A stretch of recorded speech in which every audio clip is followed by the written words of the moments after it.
اعوذ باللہ من الشیطان اللعین الرجیم بسم اللہ الرحمن الرحیم۔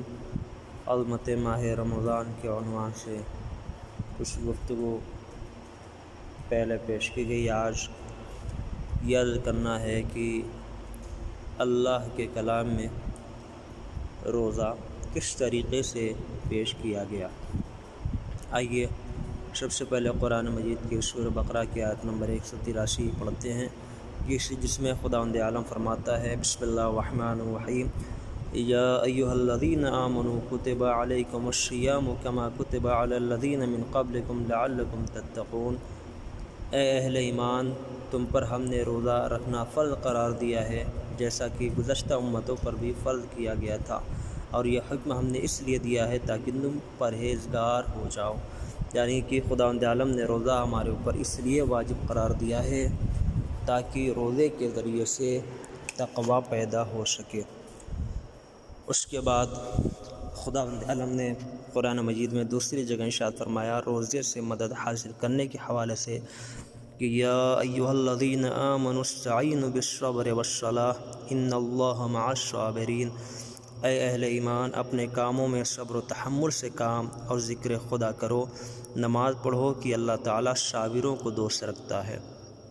اس آیت شریفہ میں صبر سے مراد روزہ ہے، کیونکہ روزے میں بھوک پیاس کی تکلیف برداشت کرنی ہوتی ہے، نفس قابو میں رہتا ہے اور ہر ایک کھانے پینے کی چیزوں اور میل ملاپ سے دوری کرنا ہوتی ہے، ہر حالت میں صبر کرنا ہوتا ہے۔ لہذا اللہ نے کہا کہ اے ایمان والو، اپنے کاموں میں صبر و تحمل سے کام لو اور ذکر خدا کیا کرو۔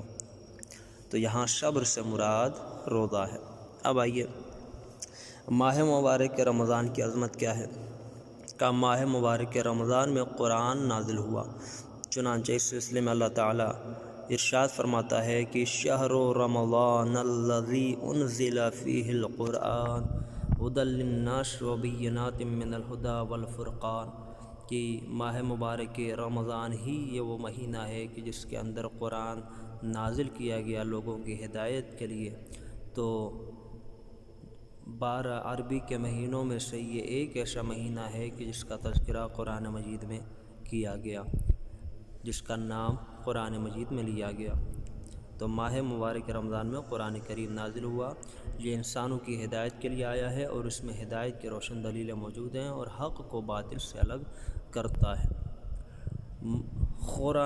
قرآن مجید کے اندر خداوند عالم نے ہی حکم دیا کہ اگر روزہ قضا ہو جائے تو کس طریقے سے رکھنا ہے۔ خداوند عالم نے کس طریقے سے فرمایا، خدا فرماتا ہے فَمَنْ شَهِدَ مِنْكُمُ الشَّهْرَ فَلْيَصُمْهُ وَمَنْ كَانَ مَرِيضًا أَوْ عَلَى سَفَرٍ فَعِدَّةٌ مِّنْ أَيَّامٍ أُخَرَ يُرِيدُ اللَّهُ بِكُمُ الْيُسْرَ وَلَا يُرِيدُ بِكُمُ الْعُسْرَ۔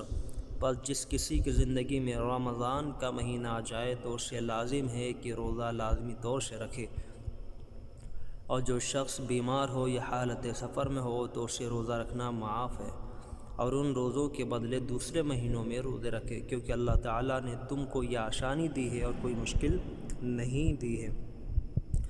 روزے کے فائدے کیا ہیں؟ اللہ تعالیٰ فرماتا ہے کہ فَمَن تَطَوَّعَ خَيْرًا فَهُوَ خَيْرٌ لَهُ وَأَن تَصُومُوا خَيْرٌ لَكُمْ إِن كُنتُمْ تَعْلَمُونَ۔ ہر شخص کو چاہیے کہ اپنی نیکیوں میں اضافہ کرے اور روزہ رکھے رہے۔ بھوکا رہنے سے نفس کی اصلاح ہوتی ہے۔ جہاں پہ دیکھیں وَأَن تَصُومُوا خَيْرٌ لَكُمْ إِن كُنتُمْ تَعْلَمُونَ، اس کا ترجمہ کہ تمہارا روزہ رکھنا خود تمہارے لیے بہتر ہے اگر تم صاحب علم ہو۔ تو واقعاً خداوند عالم کہہ رہا ہے کہ اگرچہ تھوڑی بہت پریشانی ہو، مشکل ہو، لیکن روزہ رکھنا چاہیے، کیونکہ روزہ رکھنے سے نفس کی اصلاح ہوتی ہے، روزہ رکھنے سے روح کی صفائی ہوتی ہے، روح کی صفائی کا ذریعہ ہے روزہ، اور بدن کی سلامتی کا باعث ہے روزہ۔ ان باتوں کو اچھی طرح سے سمجھ لیا جائے اور اس پر عمل کیا جائے کہ روزہ ہمارے لیے یقیناً ہر بھلائی کا ضامن ہے۔ تو یہ قرآن مجید کی روشنی میں آپ کے سامنے ماہ مبارک رمضان میں رکھے جانے والے روزے کو بتایا گیا، اور آئیے حدیث کی بھی روشنی میں سمجھتے ہیں کہ روزے کے کیا فوائد ہیں، اسرار و آثار روزہ کیا ہے۔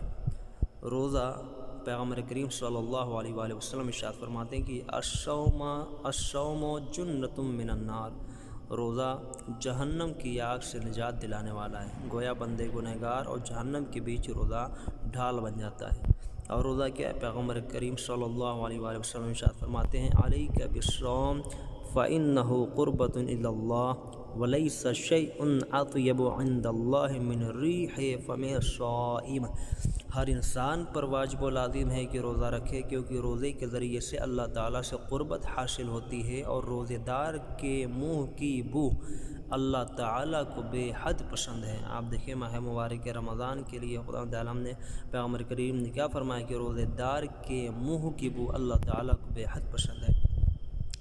اب اس کے بعد روزے کا اور کیا فائدہ ہے؟ حضرت رسول خدا صلی اللہ علیہ وآلہ وسلم نے فرمایا کہ کلام خدا ہے، روزہ ہمارے لیے ہے اور مجھے روزہ رکھنے کا ثواب اور فائدہ ملے گا۔ روزہ رکھنے سے حواس نفس کم ہو جاتی ہے، شہوت اور خواہش نفسانی پر قابو پا لیا جاتا ہے۔ روزے سے دل میں صفائی آ جاتی ہے، اعضائے جسم کو تقویت ملتی ہے، ظاہر اور باطن دونوں ٹھیک ہو جاتے ہیں۔ روزہ دار اللہ تعالیٰ کی نعمتوں کا شکر ادا کرتا ہے، اور روزے سے غریب اور مساکین و مستحقین کی تکلیفوں کا احساس ہو جاتا ہے۔ مالدار لوگوں کو چاہیے کہ وہ مستحقین کی مدد کریں اور اللہ کے سامنے گڑ گڑائیں اور گریہوزاری کریں۔ روزہ ایک قسم کی رسم ہے، اور روزہ ہی ایسی کرسی ہے جو خدا کی طرف کھینچ کر لے جاتی ہے، اور پریشانیوں سے نجات ملتی ہے، اور خواہشات نفسانی میں کمی آتی ہے۔ روزہ گناہوں کو ہلکا کرتا ہے، نیک کاموں کی ترغیب دیتا اور نیکیوں میں اضافہ کرتا ہے۔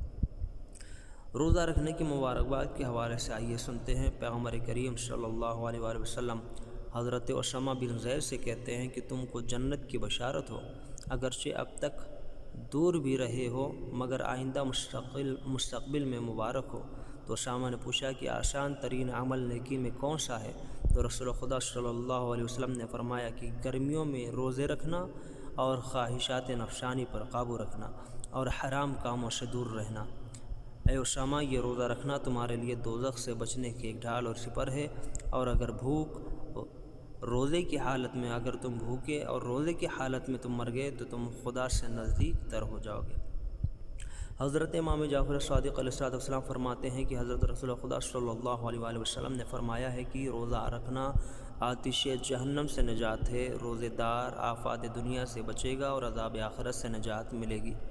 اور جب تم روزہ رکھو تو دل میں نیت کرو گی شیطانی وسوسے سے اور خواہشات نفسانی پر قابو رکھو، اور اپنے نفس اماروں کو زیادہ روزے اور عبادت کے ذریعے کمزور کر لو۔ کھانے پینے کی چیزوں کی طرف رغبت نہ رکھو، اور ہر لحظہ اللہ تعالیٰ سے اپنے گناہوں کی معافی مانگتے رہو، اور نفس کی گندگی، تاریکی، دنیا کی چاہت وغیرہ کو اپنے دل سے دور کر دو، اور دل میں صرف اور صرف نام خدا باقی رہے، اور دیگر دنیاوی خیالات کو بالکل چھوڑ دو۔ پیغمبر کریم صلی اللہ علیہ وسلم نے فرمایا کہ روزہ رکھنا مصیبتوں اور بلاؤں سے چھٹکارا پانا ہے، اور دنیاوی مصائب سے روزہ انسان کو محفوظ رکھتا ہے۔ بس روزہ دار کو چاہیے کہ اللہ تعالیٰ کا خوف دل میں رکھے، خواہشات نفسانی ختم کر دے، اور تمام شیاطین وغیرہ سے اپنا رشتہ ناتا توڑ لے، اور اپنے آپ کو کھانے پینے سے بھی دور کر لے، جیسا کہ بیمار آدمی کھانا پینا چھوڑ دیتا ہے، اور ہر لحظہ یاد الہی میں گزارو کہ دل کی تاریکی کو دور کرو، اور ذکر، تسبیح و تحلیل سے قلب کو نورانی کرو۔ اب آخر میں آپ کے سامنے زیادہ وقت نہ لیتے ہوئے عرض کر دوں کہ روزہ، ابو سعید خدری نے کہا ہے کہ میں نے حضرت رسول خدا صلی اللہ علیہ وسلم سے سنا ہے کہ جو شخص بھی اللہ تعالیٰ کی خوشنودی کے لیے روزہ رکھتا ہے تو اس کے عوض 70,000 گناہوں کو بخش دیا جاتا ہے۔ دیکھیں کیا ایک روزہ ہم رکھتے ہیں، اور ہمارے ایک روزے کے عوض جو کہ واجب رکھنا، اس روزے کے عوض ہمارے 70,000 گناہوں کو بخش دیا جاتا ہے۔ اور جیسا کہ پہلے بھی مومنین کے سامنے عرض کیا گیا کہ روزے کی بھی 3 قسمیں ہیں: روزے عام، روزے خاص، روزے خاص الخاص۔ روزے عام یہ ہے کہ انسان اپنے آپ کو صرف کھانے پینے سے بچائے۔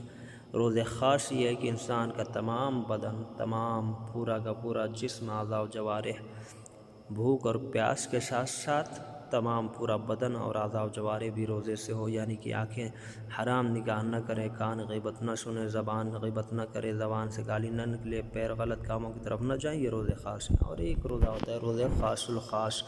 تو روزے خاص الخاص یہ وہ روزہ ہوتا ہے کہ جو صرف اور صرف ہم انبیاء اور ائمہ علیہ السلام ہی رکھ سکتے ہیں، کہ جس کے اندر بھوک اور پیاس کا بھی روزہ ہوتا ہے، جس کے اندر تمام بدن کا بھی روزہ ہوتا ہے، اور ساتھ ہی ساتھ فکر انسانی کا بھی روزہ ہوتا ہے، کہ جس کے اندر فکر بھی اللہ کے علاوہ کہیں اور نہیں جاتی، سوچ بھی اللہ کے علاوہ کہیں نہیں آتی۔